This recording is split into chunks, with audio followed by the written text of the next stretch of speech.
안녕하세요. 오랜 여러분께서 보내두신 자료들을 좀 바탕으로요. 조선 5대 임금 문종, 그리고 그의 비 현덕왕후 권씨 이야기를 해볼까 합니다. 그들의 무덤 현능과 소릉이 얽힌 상당히 파란만장한 이야기인데요. 현덕왕후는 또 단종의 어머니이기도 하죠. 이 왕릉 자리를 두고 벌어졌던 풍수 논쟁, 또 그 격동의 정치사가 어떻게 맞물려 돌아갔는지 한번 자세히 따라가 보죠. 네, 안녕하세요. 이 이야기에는 목효지라는 인물이 꼭 등장하는데요. 아주 흥미롭습니다. 이 사람의 풍수지리적 이언이랑 실제 역사가 어떻게 맞아떨어지는지 또 어떻게 엇갈리는지 이걸 좀 주목해 보시면 좋을 것 같아요. 단순히 무덤 이야기가 아니라 당시 조선 사회에서 풍수지리가 얼마나 중요했는지 또 그게 정치랑 어떻게 연결됐는지를 보여주는 그런 사례거든요. 네, 먼저 문종과 현덕왕후가 함께 묻힌 현능. 요 구조가 좀 독특하죠. 같은 능역인데 정자각은 하나고 왕과 왕비봉부는 서로 다른 언덕에 있는 동원이강릉이라고 부르잖아요. 네, 맞습니다. 동원이강릉 형태죠.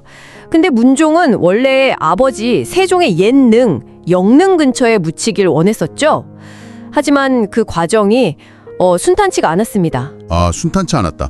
어떤 문제가 있었던 건가요? 문종이 돌아가시고 나서 능자리를 정할 때요. 예전에 현덕왕후의 첫 무덤, 그러니까 소릉터를 반대했던 그 풍수가 목효지가 다시 등장해요. 네, 그가 문종의 능터 후보지를 보고는 여기가 정열, 그러니까 명당의 중심 자리가 아니다. 땅 기운이 약하다. 이렇게 강력하게 반대를 했습니다. 쪽지까지 보냈다고 하죠, 단종에게. 아, 또 반대를 했군요. 그런데 당시 실권자였던 수양대군, 그러니까 훗날 세조는 이걸 그냥 무시하고 공사를 진행하려고 했다고요? 그렇죠. 정치적 의도가 있었을 수도 있고요. 아무튼 밀어붙이는 했는데 막상 땅을 파보니까 물이 막 솟아나오고 큰 돌들이 나오고 그래서 공사를 더 할 수가 없게 된 거죠. 아, 결국 문제가 터졌군요. 그래서 지금의 동구릉 자리로 옮기게 된 거고요? 네, 맞습니다. 결과적으로 보면 목효지 주장에 맞았던 셈인데 이게 참 우연의 일치일까요? 아니면 정말 그가 뭘 봤던 걸까요? 글쎄요. 판단은 각자 할 수 있겠지만요. 근데 현덕왕후의 경우는 정말 훨씬 더 기구합니다. 문종보다 11년 먼저 단중을 낳고 그 산후병으로 돌아가셨어요. 세자빈 신분으로요. 그래서 처음에는 경기도 안산의 소릉이라는 이름으로 묻히셨죠. 아, 소릉이 처음 무덤이었군요. 그런데 이때도 목효지가 또 네, 바로 그때도 목효지가 나타나서 그 소릉터가 아주 안 좋다고 흉지라고 극렬하게 반대를 합니다. 산맥의 기운, 그 내룡이 약하고 끊겼다. 물길 방향도 안 좋다. 심지어 옛 고을터라서 불길하다. 아주 구체적인 이유들을 들었죠. 후손이 끊기고 어른들이 해를 입을 땅이라고요. 이야, 노비 신분이었다고 들었는데 임금에게 직접 상소까지 올릴 정도면 보통 사람은 아니었던 것 같아요. 그 후손이 끊긴다는 예언이 훗날 단종의 비극을 생각하면 좀 뭐랄까 섬뜩하게 들리기도 하네요. 네, 그렇죠. 상당히 섬뜩한 예언인데 물론 당시 대신들은 목효지의 주장을 조목조목 반박했습니다. 그래서 세종은 그의 우려 일부만 좀 받아들여서 자리를 약간 수정하는 선에서 소릉 조성을 그냥 강행했죠. 그런데 역사는 정말 묘하게 흘러갔네요. 맞습니다. 세조가 결국 조카 단종을 몰아내고 왕위에 오르잖아요. 그 후에 현덕왕후의 친정 식구들이 단종 복위 운동에 연루가 됩니다. 그러자 세조가 이걸 빌미로 삼아서 정치 보복을 한 거죠. 현덕왕후를 폐위시키고 그 무덤인 소릉까지 파헤쳐서 그냥 폐묘로 만들어버렸습니다. 아, 정말 비극이네요.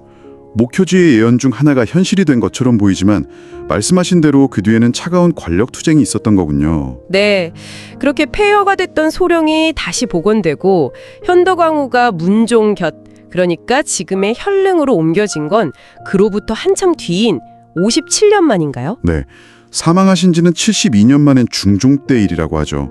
그런데 이때 정말 놀라운 기록이 있다면서요. 네, 바로 그겁니다. 72년 만에 소릉의 관을 열었는데 관도 그렇고 그 안에 시신도 거의 썩지 않은 상태로 발견되었다는 기록이에요. 이걸 수습하는 데만 8시간에서 12시간이 걸렸다고 하니까 그 보존 상태가 어땠을지 상상이 가시죠. 와, 72년인데 거의 썩지 않았다니. 믿기지가 않는데요. 그렇죠. 이게 참 역설적으로 들릴 수 있는데 목효지가 주장했던 흉지의 특성, 그러니까 땅의 기운이 너무 강한 거나 뭔가 좋지 않아서 시신마저 자연으로 쉽게 돌아가지 못하는 상태를 보여주는 걸 수도 있다는 해석도 있어요.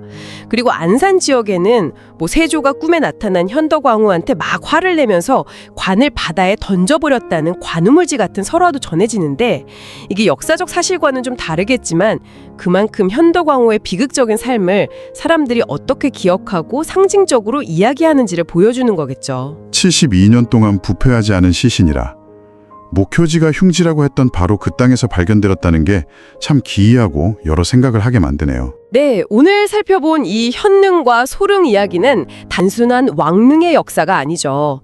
풍수질이 나는 어떤 신념체계, 그리고 그걸 둘러싼 치열한 정치적 암투, 또 한 개인, 한 왕비의 비극적인 삶이 어떻게 이렇게 복잡하게 얽혀 있는지를 보여주는 아주 중요한 사례라고 생각합니다. 특히 그 목효지라는 인물, 그의 예언과 또 그 결과처럼 보이는 역사의 전개는 정말 많은 질문을 던져주는 것 같아요. 네, 정말 그렇습니다. 특히 72년간 땅속에 있었는데도 거의 원형 그대로 보존되었다는 현덕왕후의 시신에 대한 기록은 정말 강렬하게 다가옵니다. 목효지가 흉악한 땅이라고 예언했던 바로 그곳에서 말이죠.